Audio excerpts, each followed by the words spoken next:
Hello guys NEET examination, national eligibility entrance test अभी ऐसे mode पे आ चुके हैं कि जहां पे कंपटीशन बहुत बढ़ गई है। तो ऐसे कंपटीशन में आपको अगर अच्छे से आगे बढ़ना है तो दो सिंपल स्ट्रेटजी, उसमें से बायोलॉजी का सब्जेक्ट बहुत इंपॉर्टेंट है। तो बायोलॉजी के सब्जेक्ट में आपको करना क्या पड़ेगा? सर मुझे 360 मार्क्स लाने हैं, ऐसे बहुत सारे बच्चे सोचते हैं। तो उसके लिए एक यूनिक स्ट्रेटजी बेटा मैंने डिजाइन की है। क्या क्या क्या करना पड़ेगा 360 मार्क्स लाने के लिए? बहुत सिंपल है। आप जितना कॉम्प्लिकेशन रखोगे उतने मार्क्स आपके पीछे जाएंगे। सिंपल स्ट्रेटजी है। पहले आपको आपके नोट्स जो भी है, either it is classroom notes, either it is video lectures notes, either anything, और खुद के नोट्स आपको बनाने हैं। उस पर ज्यादा से ज्यादा आप फोकस कर सकते हो बेटा। ये नहीं क्या, ये होने के बाद में, नोट्स पढ़ने के बाद में आप एनसीईआरटी, मैं तो आप बोलता हूं एक चैप्टर आप 25 बार पढ़ो, वो चैप्टर पूरा आपके ब्लड में मिक्स होने तक, होमोजेनस होने तक पढ़ो। नोट्स पढ़ो, एनसीईआरटी पढ़ो, और फिर सॉल्व करो क्वेश्चंस अलग अलग पब्लिकेशन से। जितने ज्यादा क्वेश्चन की प्रैक्टिस करोगे उतना ज्यादा आपको रिजल्ट आने की संभावना आपकी बढ़ जाती है बेटा, बराबर।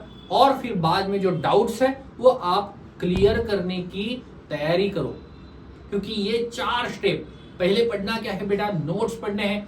ईच एंड एवरी टॉपिक के नोट्स आपको रेडी ही रखने पड़ेंगे। खुद के नोट्स तो इस दुनिया में बहुत सारे हैं, पर खुद के नोट्स बनाना ये एक स्ट्रेटजी, एक स्किल्स है, और वो एडप्ट कर लोगे तो बहुत ही सही तरीके से आप आगे जाओगे। एनसीईआरटी का रीडिंग, बहुत सारे बच्चे क्या करते हैं, कंप्लीटली नोट्स पे डिपेंड रहते हैं। ऐसे बहुत सारे पब्लिकेशन है जो एनसीईआरटी के सिवा मेन एनसीईआरटी का कंटेंट ही लैप्स कर देते हैं। और करते क्या है बेटा, मेन एनसीईआरटी का कंटेंट लैप्स हो गया, एनसीईआरटी का मेन फोकस ही हिल जाता है बच्चों का। अरे बेस तो एनसीईआरटी ही है ना। एनसीईआरटी का जितना ज्यादा एनसीईआरटी करोगे उतना ज्यादा मार्क्स की प्रोबेबिलिटी भी बढ़ेगी। उसके बाद में आपको क्या करना है, तो पूछने क्या है, डाउट्स, एमसीक्यू सॉल्व करने। उसके बाद में डाउट, और मैं बोलता हूं हर चीज का एनिमेशन आपके साथ में रेडी रहना चाहिए। ईच एंड एवरी चीज का अगर एनिमेशन आप देखोगे तो आपके कंसेप्ट भी क्लियर होना ज्यादा से ज्यादा मदद हो जाएगा। इन सभी चीजों के अलावा और क्या करना है, तो सॉल्व करने हैं प्रीवियस ईयर क्वेश्चंस बेटा। ये बहुत बहुत इंपॉर्टेंट है।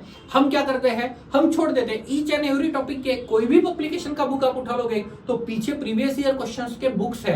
आप अगर नीट का अगर एनालिसिस करोगे, बायोलॉजी का पेपर का एनालिसिस करोगे बेटा, आपको पता चल जाएगा कि अभी डायरेक्ट क्वेश्चन बहुत कम है। Like for example, who discovered the cell? Robert Hooke discovered the cell. ये डायरेक्ट क्वेश्चन है, पर आजकल ऐसे नहीं आ रहा है। क्वेश्चंस कैसे आ रहे हैं, मतलब एक टॉपिक का एक क्वेश्चन नहीं आ रहा है, वो मैट्रिक्स टाइप क्वेश्चन दे रहे हैं। मतलब क्या, एक क्वेश्चन में ज्यादा से ज्यादा नॉलेज उसमें इन्वॉल्व होगा ये देने की वो कोशिश कर रहे हैं। मतलब क्या, Robert Hooke discovered the cell, that is dead cell, बराबर। एंटोन वॉन ल्यूवेलोव discovered the live cell, Robert Brown discovered the nucleus, Schleiden and Schwann gives the cell theory. ये सभी मैट्रिक्स टाइप में दे दिए तो पूरा का पूरा एनसीईआरटी का सेल यूनिट ऑफ लाइफ का पहला, फर्स्ट और सेकंड उसमें कवर हो गया, बराबर। तो मैट्रिक्स टाइप क्वेश्चंस करने के लिए आपको क्या करना पड़ेगा, प्रैक्टिस करनी पड़ेगी। और इसका आपको सीधा आंसर, आप देख रहे हो ना, 100 में से 30-40 क्वेश्चन अगर मैट्रिक्स टाइप के आ रहे हैं और 10-12 क्वेश्चन असर्शन और रीजन के आ रहे हैं, तो आप समझने की कोशिश कीजिएगा बट बेटा कि एग्जाम का प्रोटोफॉर्मा अब चेंज हो चुका है।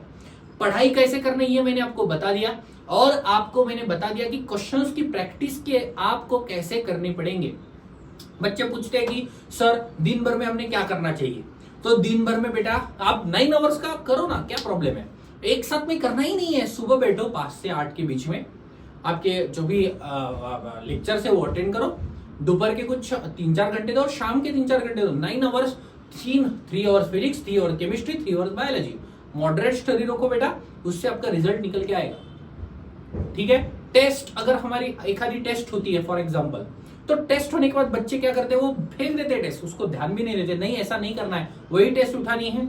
दूसरे दिन घर पे जाके वही टेस्ट आप पढ़ोगे ना तो और ज्यादा बेनिफिट होगा। क्वेश्चन जो गलत हुए उस पर एनालिसिस करो, बैठो, एक एक क्वेश्चन को देखो, आपका रिजल्ट इंश्योर होगा। और यही कंटिन्यूटी, मोटिवेशन मिला तो 2 दिन रुकता है, यही कंटिन्यूटी ज्यादा से ज्यादा दिन रखो और मन टू मन ये कंटिन्यूटी मेंटेन करते जाओ। Automatic it will be converted into the result and that is the aspects of the NEET.